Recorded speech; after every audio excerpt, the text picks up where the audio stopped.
Welcome to another episode of China Update, where I provide you guys with the most up-to-date political, economic and geostrategic analysis on the world's number 2 economy. My name is Tony. Let's jump in. Okay, happy Friday everybody. My apologies. First of all, at the beginning, I am filming this on the road and there is quite an echo in this room. Hopefully it is not too distracting, and hopefully tomorrow we'll be back to a better recording environment. But let's begin with today's episode. China's outbreak situation continues to slowly worsen as cases surge and lockdowns spread. The economic damage is substantial. This week, Nomura analysts updated their evaluation of the situation, estimating that now a population accounting for 10.1% of China's gross domestic product is under lockdown, the highest level since August. In a note, the analysts expressed that any fine-tuning of the COVID policy in the near term, quote, could be more than offset by local governments tightening their grip, as officials take hints from the 20th Party Congress meeting last month, end quote. Unconfirmed rumors of China's reopening continue to swirl too. We remember that an unverified post suggesting an end to zero COVID was in the works first began circulating on Monday night in WeChat social messaging groups filled with analysts and fund managers, causing a jump in stock prices, especially with the Nasdaq Golden Dragon Index. On Wednesday, more rumors of opening up sustained a stock rally. One screenshot, for example, showed Haitong Securities Co. saying a meeting would be held Friday to ease quarantine restrictions. Another screenshot said that virus controls would be loosened. While there could be some fire behind the smoke, we should exercise caution, as official statements from the government continue to strongly support the maintenance of zero COVID. On Wednesday, for example, the National Health Commission announced that China must, quote, unswervingly pursue a dynamic zero COVID policy, end quote. Meanwhile, pockets of social discontent towards zero COVID grows. Every few days almost, a death or similar injustice caused by mismanaged zero COVID implementation sparks outrage online. This week, on Tuesday, netizens expressed shock and anger after the death of a 3-year-old boy who died from carbon monoxide poisoning in Lanzhou, northwest China. The father believes that strict zero COVID-19 policies, quote, indirectly killed my son, end quote, by causing delays obtaining treatment. We remember in October the death of a 14-year-old girl at a COVID quarantine site in Henan province also sparked anger on Chinese social media. Another potentially more dangerous, possible source of social discontent is the requirement now in some localities that citizens must pay for their COVID tests. Chinese financial outlet Yicai reports this week that some localities with governments under extreme fiscal pressures, which we have explored in past videos, are planning on shifting the costs of testing onto individuals themselves. Yicai writes, quote, recently a number of counties and cities and provinces including Guizhou, Hunan and Sichuan have issued notices saying that they will start charging for nucleic acid testing, end quote. Some districts are charging up to 16 RMB, $2.20 US, per person for a single test. In some regions, tests need to be done several times a week. Forcing people to pay for testing that they are being forced to take is not going to be very popular, especially considering that many of these regions are relatively poor. And for some citizens in these areas, $2 is no small sum.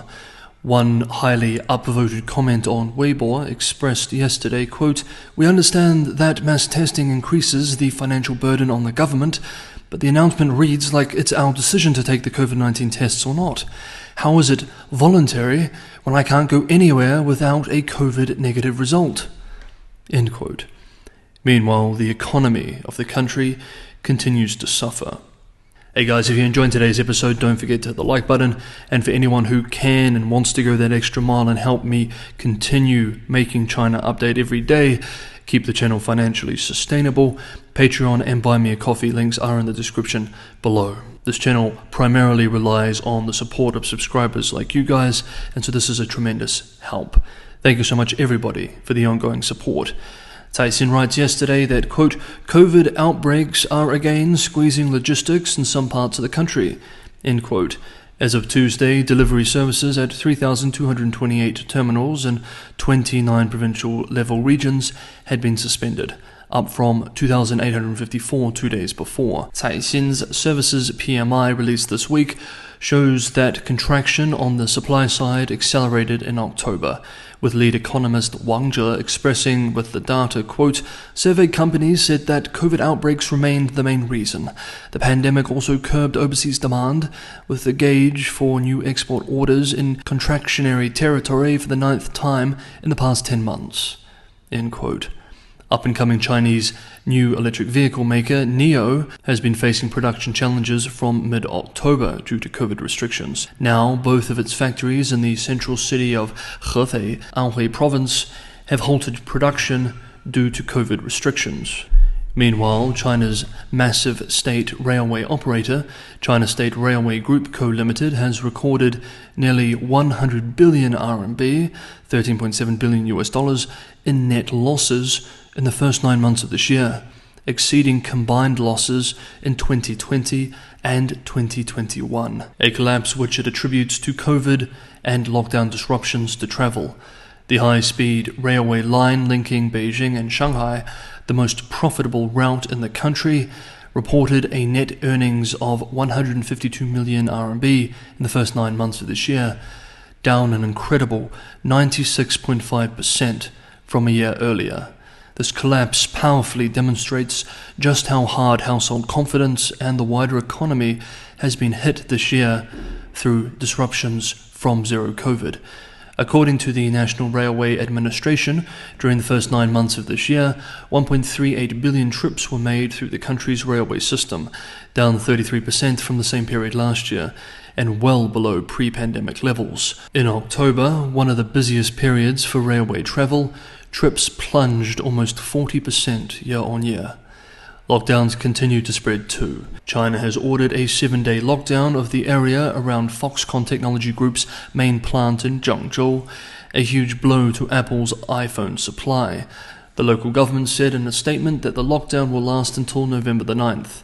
Then, yesterday, Zhengzhou, population 10 million, officials had to post a statement calling for calm and trying to reassure residents that a citywide lockdown isn't coming, a move which very rarely reduces disquietude. Restrictions across other cities are spreading too. The Dandong, population 2 million airport of northeast China's Liaoning province cancelled all flights on Tuesday as lockdowns there have been implemented.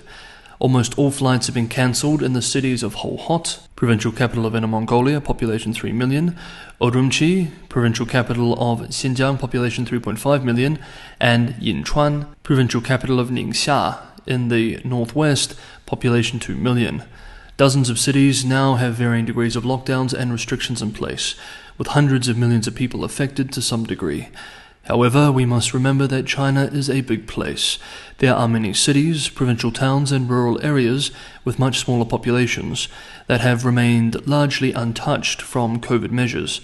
This population, also in the hundreds of millions, and more likely to primarily consume state media, is much more supportive of Beijing's zero-COVID policy. Okay, next up, let's continue with our coverage of the US-China technology war.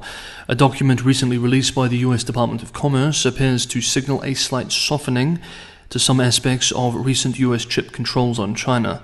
The rules banning Americans from working with Chinese firms, for example, may be more narrowly defined than initially suspected. Based on a document from the Bureau of Industry and Security published to clarify export control measures announced on the 7th of October, the rules seem to be mostly targeting US persons working in certain functions for semiconductor manufacturing equipment firms, rather than just a blanket ban.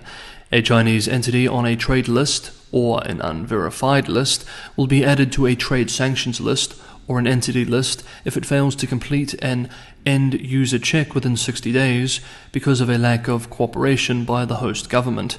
The Bureau conducts end-use checks to verify the bona fides of companies on these lists. Hong Kong-based South China Morning Post writes that this tweak, quote, directly links the two lists and adds pressure on the Chinese companies and authorities to respond. And the change has had an impact, as the BIS delegates at the US Embassy in Beijing have suddenly become very busy. End quote. As we anticipated, the US has been busy lobbying allies to get on board with its tech restrictions against China too. Japanese financial outlet Nikkei Asia reports that Tokyo has begun internal discussions on the issue at Washington's request. Quote, officials are weighing which restrictions can be adopted in Japan and will watch how other US allies such as the EU and South Korea respond. End quote. Bloomberg writes yesterday that the US and the Netherlands are expected to hold a new round of talks this month on restricting China's access to advanced chip technologies, during which Washington will ramp up pressure on its ally to block ASML Holding NV from supplying China. A senior U.S. National Security Council official and the Undersecretary of Commerce for Industry and Security, the financial outlet writes, citing sources, are slated to travel to the Netherlands for the discussions. Okay, that is today's episode of China Update. Thank you so much everybody for watching. I will see you all tomorrow.